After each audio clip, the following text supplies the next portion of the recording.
Intéressante cette pub de Samuel Larouche, un ancien serveur de restaurant qui invite le client à dire autrement sa commande que tu vas me donner. Déjà, le mot commande est assez autoritaire en lui-même. Sa publication sur Instagram est devenue virale et d'autres membres du personnel hôtelier ont réagi, dont cette jeune femme, Stéphanie, qui souligne on est des serveurs, mais on n'est pas leurs serviteurs. C'est une nuance intéressante à laquelle je ne souscris pas vraiment.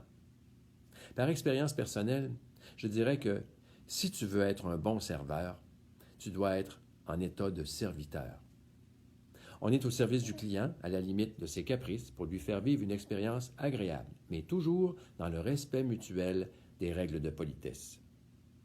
J'apporte cette réflexion-là sur le terrain pour indiquer que cette mentalité-là vaut aussi pour le service en Église actuellement. C'est facile de transformer la religion en service à la clientèle. Je veux payer une messe pour...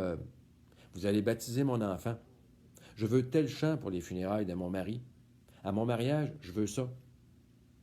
J'ai vécu toutes les dimensions du service depuis mon adolescence comme moniteur au camp de vacances, comme serveur au commerce de mon père, puis maintenant comme serviteur à la suite du Christ, le serviteur ultime. Du côté de la personne en service, la courtoisie, le sourire et l'attitude font toute la différence. Et il faut faire attention, nous aussi, aux expressions comme « ma petite madame » puis « mon petit monsieur ». Quand on veut servir juste pour ce que ça rapporte, on ne fait pas ça longtemps. C'est pour ça que l'imitation du Christ demeure un modèle de service dans ce qu'il a de plus assumé. Aujourd'hui, je veux saluer et prier pour vous, les gens de la restauration, vous qui êtes en service dans les cuisines, à l'approvisionnement, à la plonge, puis sur le plancher. Que Dieu vous bénisse. Bonne journée.